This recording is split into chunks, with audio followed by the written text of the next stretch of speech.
라디오 소설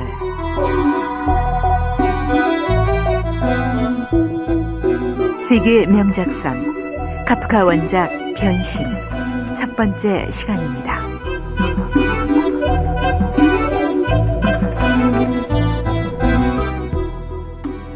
후를 나를 털어버리고 싶을 때가 있습니다.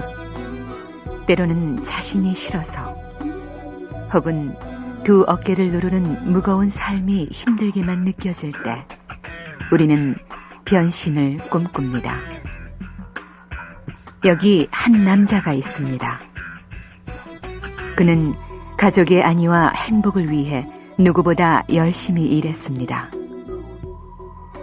그에게는 자신의 삶이라는 건 존재하지도 않았습니다. 어느 날 새벽, 열차를 타고 물건을 팔기 위해 출장을 가야 할 그는 자신에게 뭔가 이상한 일이 일어났다는 것을 알게 됩니다.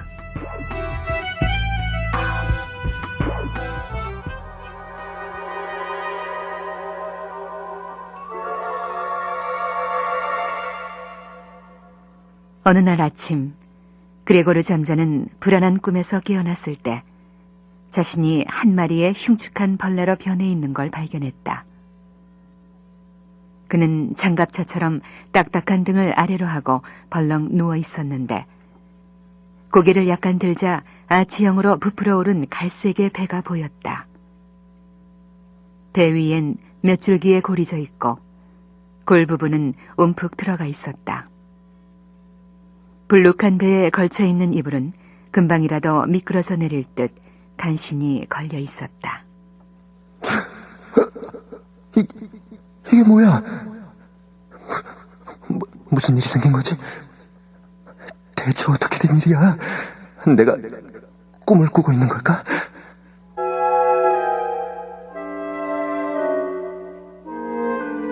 꿈은 아니었다. 주위를 둘러보니 아주 작긴 하지만 어쨌든 사람이 사는 방이 낯익은 내 벽에 둘러싸여 조용히 거기 있었다. 틀림없는 평소 그의 방이었다.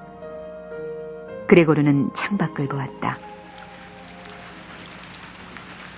빗방울이 함석 지붕을 두드리는 소리가 들렸다. 음산한 날씨가 그의 기분을 몹시 우울하게 만들었다. 한숨 더 자자. 그리고 이런 바보 같은 생각은 더 이상 하지 말자.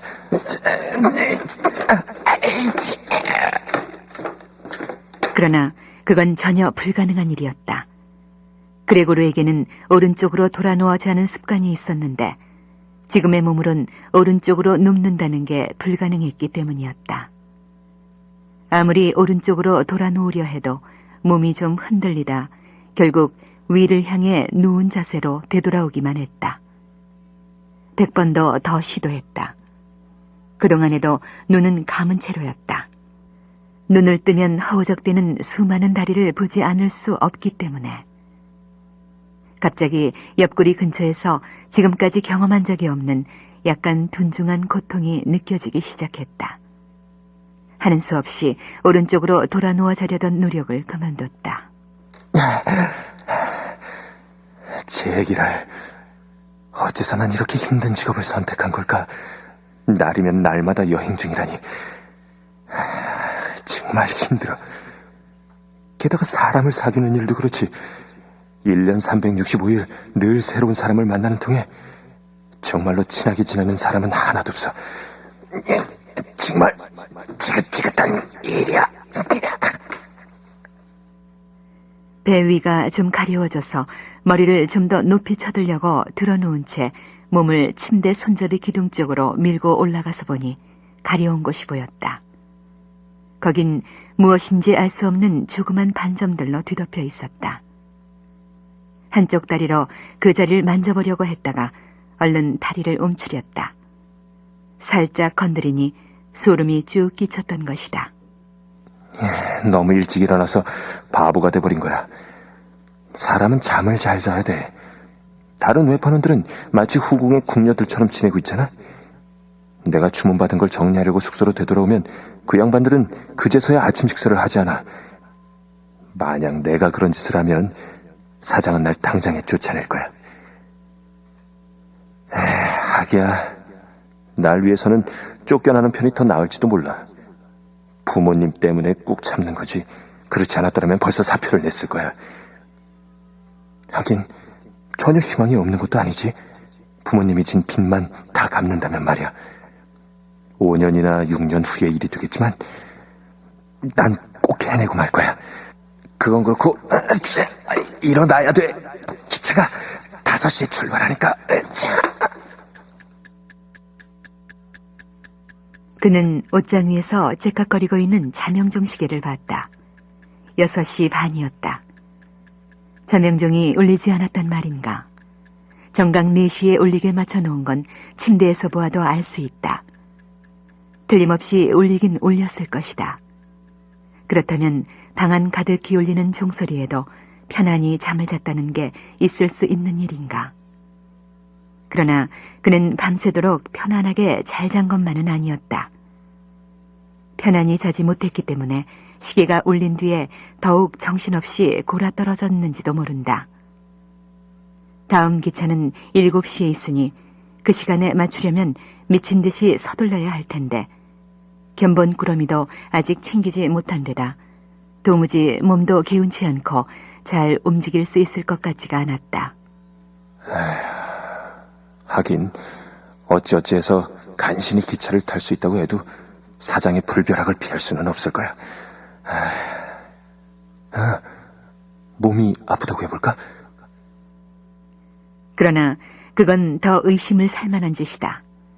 그레고르는 5년 동안 일해오면서 한 번도 아프지 않았기 때문이다. 틀림없이 사장은 의료보험회사 전속의사를 데리고 와서는 게으른 아들을 두었다고 우리 부모를 나무랄 것이다. 그 의사로 말하면 세상에는 오로지 아주 건강하되 일하기를 싫어하는 인간들만 있다고 생각하는 사람이다. 또 이런 경우에 의사가 영 틀렸다고만 할 수는 없을 것 같았다.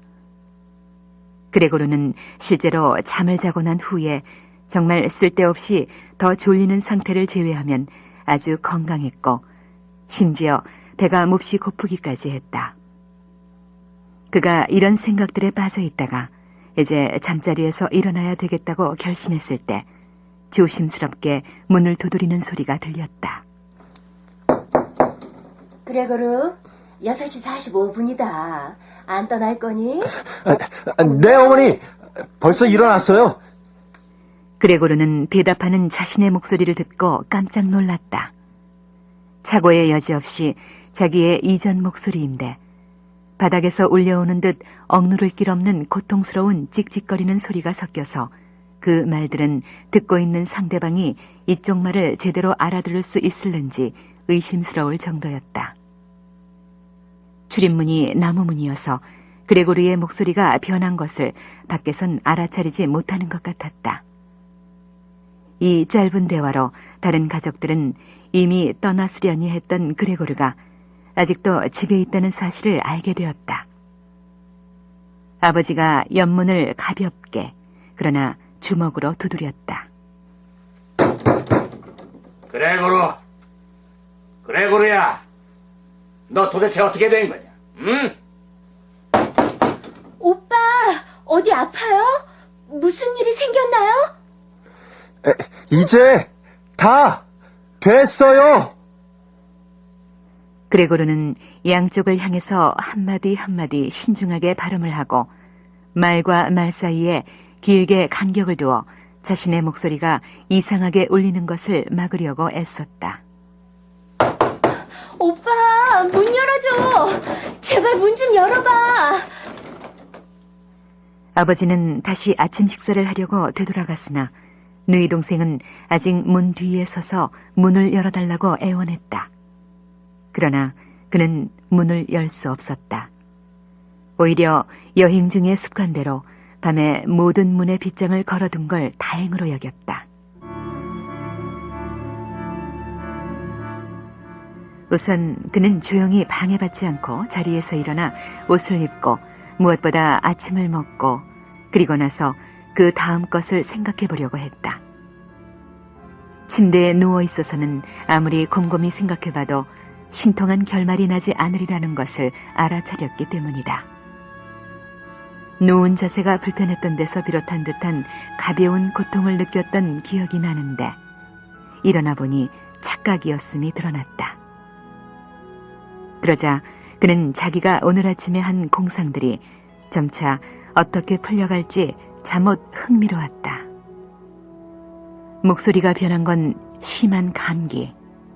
그러니까 외판사원 직업병에 지나지 않았다는 사실을 그는 눈꽃만큼도 믿어 의심치 않았다.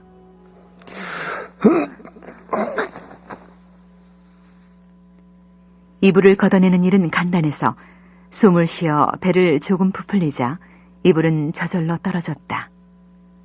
그러나 더 이상은 힘들었다.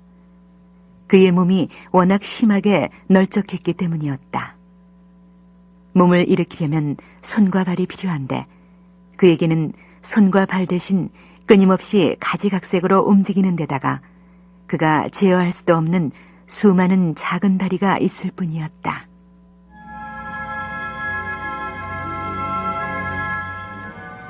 그는 하반신을 침대 밖으로 끌어내려고 했으나 그의 하반신은 너무도 움직이기가 힘들었다.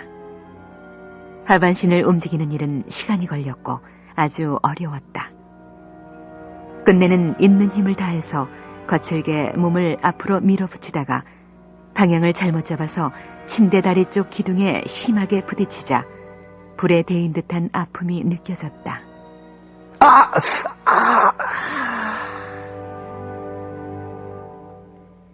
이번에는 먼저 상반신을 침대 밖으로 끌어내보려고 조심스럽게 머리를 침대 가장자리 쪽으로 돌렸다. 그 일은 힘들이지 않고 할 수 있었다. 그러나 막상 침대 밖으로 나가려니까 불안한 마음이 생겼다. 이런 방법으로 침대 밖으로 나가다가는 침대 밑으로 떨어져 버릴 것이고 그렇게 되면 기적이 일어나지 않는 한 머리가 무사하지 못할 것이다. 그는 차라리 침대에 누워있는 편이 낫겠다고 생각했다.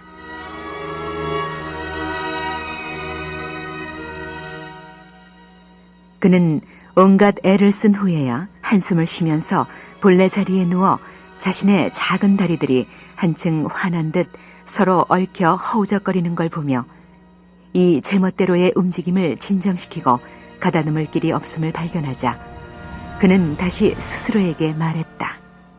안 돼. 더 이상 침대에 누워있을 순 없어. 설령 침대 밖으로 나갈 수 있는 가망이 거의 없다고 해도 어떻게든 여길 벗어나야 돼. 그는 창밖을 바라봤지만 유감스럽게도 좁은 길의 건너편조차도 보이지 않을 만큼 짙은 안개가 끼어서 그걸 바라보는 것으로는 자신감이나 상쾌함을 느낄 수 없었다.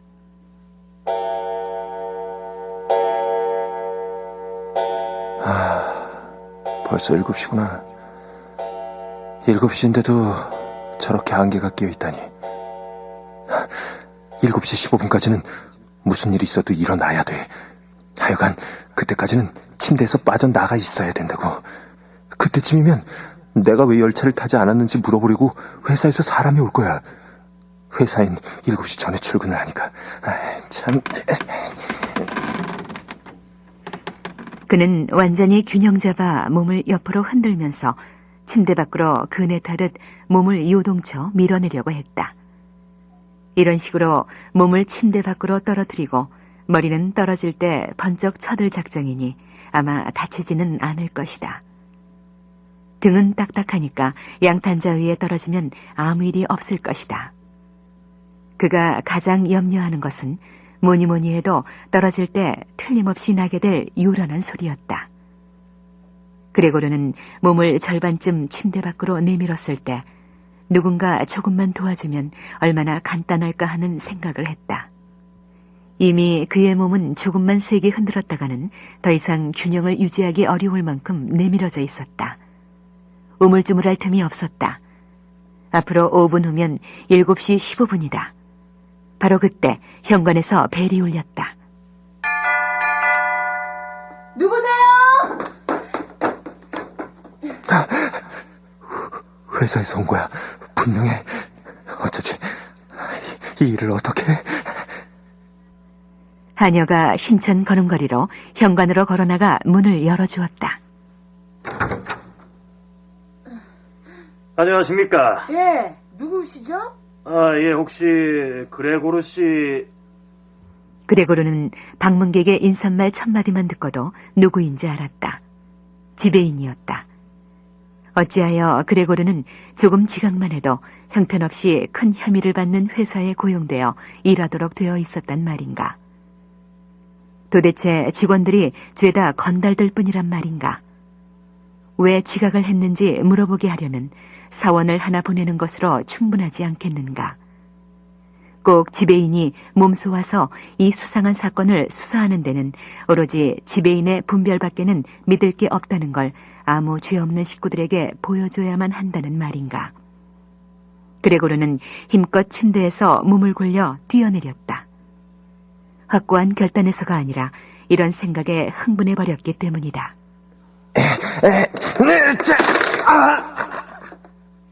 꽈당하는 소리가 났다. 그러나 요란한 큰 소리는 아니었다. 양탄자가 깔려 있어서 충격을 다소 약화시켜 주었고 등 또한 그레고르가 생각했던 것보다는 탄력이 있었다. 다만 머리를 조심스럽게 쳐들고 있지 않아서 바닥에 부딪혔다. 화가 나고 아파서 머리를 양탄자에 비벼댔다. 왼쪽 옆방에서 지배인이 힘주어 걸으며 에나멜 장화로 삐걱거리는 소리를 냈다. 저 안에서 뭔가 떨어진 모양이군요. 그레고르야! 지배인님께서 오셔서 왜 새벽 열차로 가지 않았는지 물으신다. 우린 뭐라고 말씀드려야 할지 모르겠구나. 하여튼 지배인님께서 너랑 직접 말씀을 하고 싶다고 하시니 어서 문을 열어라. 방을 좀 어질러 놨어도 다 양해하실 거다. 여보게 잠자군! 밤새 안녕하신가? 그레고르야! 어서 문을 열어! 당장 문을 열지 못하겠니? 응? 그레고르는 몸이 편치 않아요, 지배님. 제 말을 믿어주세요. 그렇지 않으면 기차를 놓치거나 할 애가 아닙니다. 저에는 정말이지 머릿속에 일밖에 없답니다. 아무려나 지배인님이 와주셔서 다행입니다. 저희만 있었으면 그레고르에게 문을 열게 만들지 못했을 거예요. 워낙 고집이 세서 말이죠. 아침에 괜찮다고는 했지만 틀림없이 그앤 몸이 편치 않아요. 부인, 저도 달리 생각하진 않습니다. 대단한 병이 아니길 바랍니다. 한 가지 말씀드리고 싶은 건 우리 장사하는 사람들은 사소한 병쯤은 장사로 생각해서 참고 넘어가야 한다는 겁니다. 이제 지배인님께서 들어가셔도 되겠니? 안 돼요! 왼쪽 옆방에서는 어색한 침묵이 흘렀다. 오른쪽 옆방에서는 누이 동생이 훌쩍거리기 시작했다. 누이 동생은 왜 우는가? 그가 일어나지도 않고 지배인을 방에 들여놓지 않아서 우는 것인가? 그가 일자리를 잃을 것 같아서, 그리고 그렇게 되면 사장이 다시 묵은 빚을 가지고 부모님을 괴롭힐까 두려워서 우는 것일까? 그러나 그것은 지금으로서는 불필요한 기우인 것이다. 그는 이 자리에 있으며 가족들을 저버릴 생각은 조금도 없었다.